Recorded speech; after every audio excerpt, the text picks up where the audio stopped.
My name is Andrew Heben, so I'm the project director of Square One Villages and also the author of Tent City Urbanism.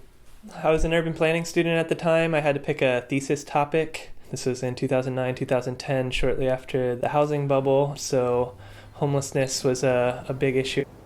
I started reading newspaper articles about tent cities that had been popping up as a result of the recession.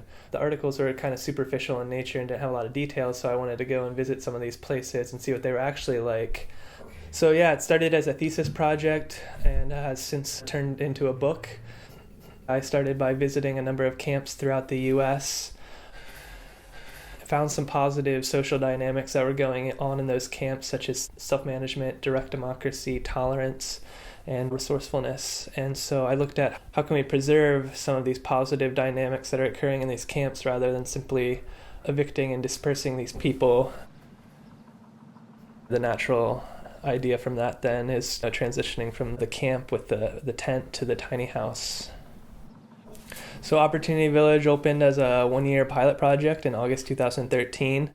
It's an alternative way of dealing with the issue of homelessness here in Eugene. It kind of came to the table as a result of our local Occupy camp in the fall of 2011. We found that there was over 200 people that were staying there that were otherwise homeless. So the eviction of that camp really catalyzed public concern around the issue of homelessness. The mayor created a task force on homeless solutions, and their number one recommendation was to create a safe and secure place to be. So we formed a nonprofit shortly thereafter to become that place to be. We opened in August 2013. We have 30 units, Conestoga huts, and also the micro-housing structures out of framed lumber. Have about 35 people here at a time. And we have an operating agreement with the city of Eugene, basically outlines the details of how we have to operate the project, but it's largely self-managed by the folks that live here. There's a 7-person council that's elected to oversee the day-to-day management, and there's a weekly village meeting where you can vote on policy and talk about how to address issues in the village and make improvements. And then we have a nonprofit organization known as Square One Villages, which I'm the project director for, and we basically provide oversight to the village and make sure that the decisions that they're making are within the operating agreement with the city of Eugene.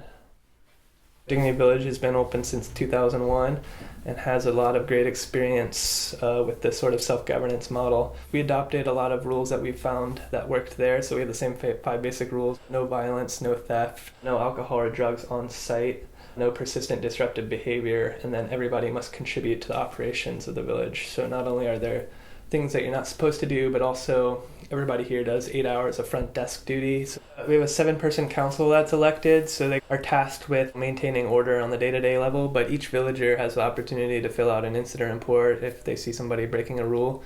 What you'll find is once you have any gathering of people of a certain size, or you always have people that are interested in protecting their home, people will hold other people accountable that are breaking those rules. And so we have had evictions.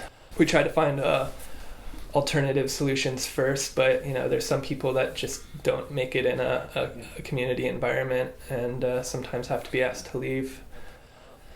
We've had a few issues of domestic violence or violence of one person versus another, and that would be where the police officer would be called. But I actually think we have a lower police call rate probably than your average neighborhood.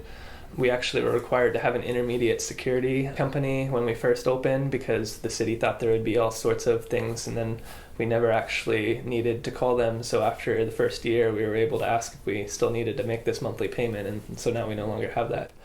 We actually had the house across the street was on fire. We have somebody that does overnight shift on the gate, and they were actually able to call the police on the fire and were credited with saving 3 lives. So it provides more eyes on the streets and creates a safer area in general. So we estimate it takes about $3 a night per person to run this, so it's actually a very cost-effective solution. The residents here pay $30 a month towards the utility fee, and those people without an income can help with fundraising efforts or the likes. So one of those $3 is covered by the residents, and then the other $2 is covered by our nonprofit, currently through fundraising. We'd like to develop some sort of micro-enterprise where we could create an income to cover that other 2/3. At Dignity Village, they do the wood shop. the type of idea where the village could provide a service where people in the community could come and provide a little income is kind of our vision for the future. The primary contribution from the city is the land, so they lease us this land for $1 a year. We basically use modular panelization techniques, so we use the standard dimensions of lumber to reduce waste. So we take a 4x8 sheet of plywood and frame that with 2x4s, insulate it, and then have interior paneling.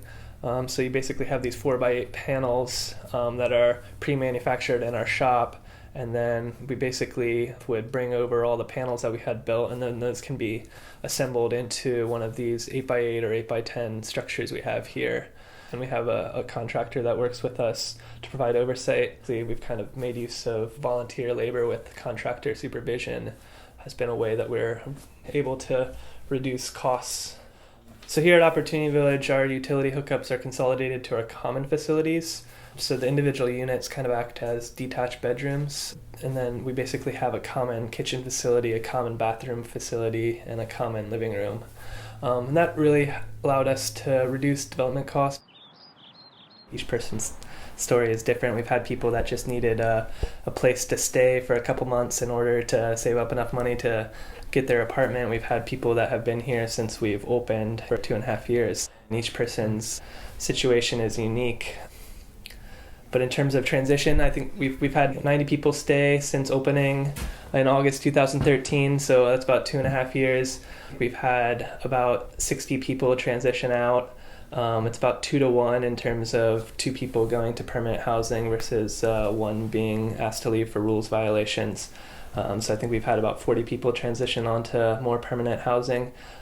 We've had a lot of success with veterans. So one thing that the city is focusing on here in Eugene is providing housing for veterans. So a lot of our veterans here were able to find subsidies in order to transition from here into housing. But what we found is that we have a lot of people with a small amount of income, but it's not enough to afford, market rate housing. And the Section 8 waiting list right now is closed. You can't even get on the waiting list. I think it's been open for maybe 2 or 3 weeks in the past 2 or 3 years. So, the subsidies just aren't there. So that's kind of guided the focus of our next project, Emerald Village, where we're providing very low-cost housing for very low-income people. So with Emerald Village, we'll be basically creating a permanent affordable housing model where people can pay $250 to $350 a month, including utilities. So that actually becomes affordable to somebody with an income as low as, $700. Each unit will be hooked up to electricity and plumbing and have a small bathroom and a small kitchen. So it'll be a more permanent version based off of a similar village concept. We'd also like to help other organizations in other areas and in other cities try to do similar work to what we're doing. We get probably a handful of emails each week from a different city looking to do an opportunity or an Emerald Village. What we're going to focus on is creating what we're going to call a tiny house village toolbox. So it'll kind of include all the technical materials that goes into developing something like this, and then also offer training and supporting those organizations in developing other tiny house villages throughout the country. You go to squareonevillages.org. We have a resources section that basically provides all the key documents. So that operating agreement I was talking about earlier, you can get online and you can look at that agreement. Everybody has this idea to create tiny houses for the homeless, but I think they kind of get hung up in some of the technical details and working with their city officials. So I think something that we can do is kind of bridge that gap. The average affordable housing unit is costing upwards of $150,000 here in the States. And those are great units and we need more of them. But if we look at the supply of funding and the historical supply of funding, and then we look at the demand for these units, we're never going to build ourselves out of this problem doing things the way that we've been doing it. So we're trying to come up with some alternative models for kind of bridging that gap between the street and traditional shelter models. And so I think Opportunity Village kind of offers that first step up.